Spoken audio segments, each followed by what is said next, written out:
Hello friends, so welcome back to channel JS commerce classes.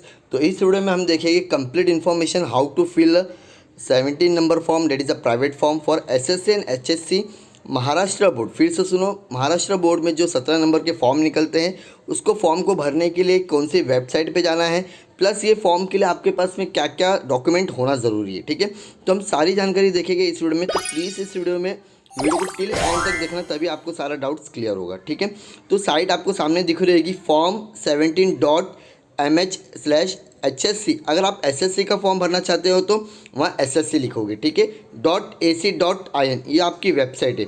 दोनों की website में खाली डिफरेंस यही है, जो एचएससी है वहाँ पे तुम्हारा एसएससी आ जाएगा। ठीक है, तो जैसे आप ये वेबसाइट क्लिक करोगे, ब्राउज़र करोगे, तो आपके सामने इस तरह से एक पेज इंटरफेरेंस होगा। खाजगी विद्यार्थी अगर जिसको 17 नंबर फॉर्म भरना है तो इसमें सारी डेट वीट सब कुछ दी हुई है। अब देखो वो करना क्या है, सबसे पहले तो आपको जाना होगा एप्लीकेशन फॉर्म पर। ठीक है, आपके सामने इस तरह से पेज इंटरफेरेंस हो जाएगा। अगर आप एचएससी का दे रहे हो या एसएससी का, तो पहला तो मैं आपको एलिजिबिलिटी बता देता हूँ, प्लस आपको मैं बता देता हूँ कि आपको अगर एसएससी और एचएससी का फॉर्म भरना है तो डॉक्यूमेंट क्या होगी। पहला हम लोग बात कर लेते हैं एसएससी के लिए। ठीक है, अगर आप एसएससी का एग्ज़ाम देना चाहते हो तो आपके पास में सिर्फ और सिर्फ एलसी होना बहुत कंपलसरी है।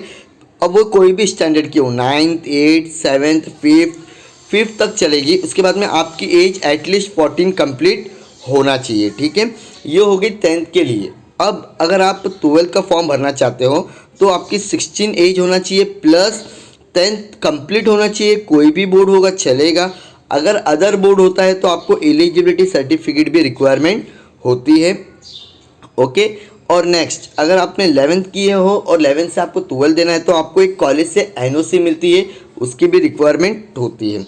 अगर आपने 11th नहीं पढ़े और अगर आपका 1 साल का गैप है, आप 10th के बाद में डायरेक्टली 12th नहीं दे सकते हो।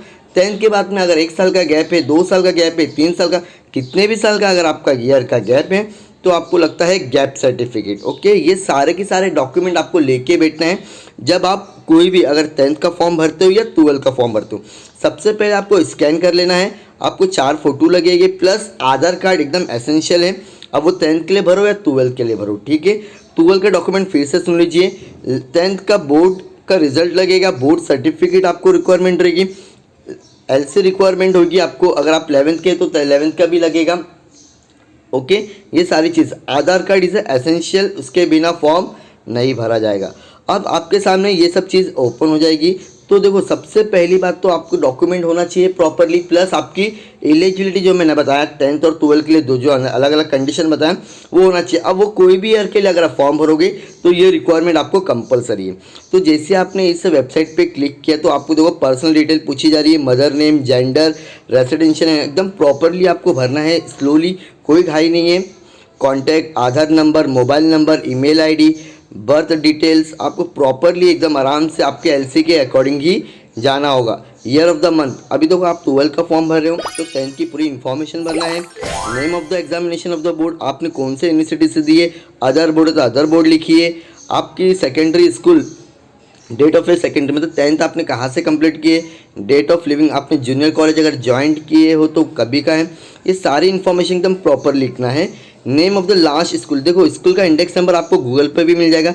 जो भी स्कूल से आपने 10th या 11th किए होंगे तो वो स्कूल का इंडेक्स नंबर आपको गूगल पे मिल जाएगा, प्लस स्कूल का यूडीआईसी नंबर जो होता है वो भी आपको गूगल पर मिल जाएगा, सर्च करोगे तो। नेम ऑफ द लास्ट, आपको वही जहाँ आपने लास्ट कॉलेज किए होंगे 11th, आपको वहाँ का एड्रेस देना है, कौन से कॉलेज में, कहाँ डिस्ट्रिक्ट आती है, सिलेक्ट एकदम प्रॉपरली करना है, कोई भी घाई नहीं करना है इसमें। The month and the year, आपने फर्स्ट ईयर जूनियर कॉलेज कितने कौन से ईयर में पास किए वो बताना है, एकदम प्रॉपरली आपको प्रॉपरली सब कुछ भरना है, ज़रा भी घाई नहीं करना है। ओरिजिनल सेकेंडरी स्कूल सर्टिफिकेट तो कंपलसरी बोला था मैंने आपको, यस आपको कंपलसरी, इसके बिना आपका फॉर्म भरा नहीं जाएगा। जूनियर का लिविंग सर्टिफिकेट, अगर आपका गैप नहीं है, लिविंग सर्टिफिकेट ओरिजिनल लगेगा, भले वो 10th का हो या आपको 12th का भरना हो, बिना ओरिजिनल सर्टिफिकेट के आपका फॉर्म नहीं भरा जाएगा। जैसे आप ये फॉर्म पूरा फॉर्म फिलअप कर देते हो स्टूडेंट्स एंड फ्रेंड्स, तो आपको करना होगा सबमिट। सबमिट के बाद में आपके सामने आ जाएगा पेमेंट का ऑप्शन। ठीक है, अब पेमेंट करने के बाद में आपको जो डॉक्यूमेंट मिलेगी आपको बोर्ड में जाके सबमिट करना होगा। एक चीज़ याद रखना, जो भी आप सिलेक्ट करोगे सेंटर आपके नियर बाय होगा तो अच्छी बात है एरिया के, बिकॉज आपको वहाँ जाके अपना डॉक्यूमेंट भी सबमिट करना होगा। और उसके बाद में after this form after this form 1 या 2 महीने के बाद में बहुत इंपॉर्टेंट फॉर्म आता है सब्जेक्ट फॉर्म। अगर आप वो फिलअप नहीं करते हो तो आपका एग्ज़ाम नहीं होगा किसी भी हालत में कंडक्ट। ठीक है, ये सारा प्रोसेस होने के बाद में आपको जाना है, एप्लीकेशन तो हो गया था।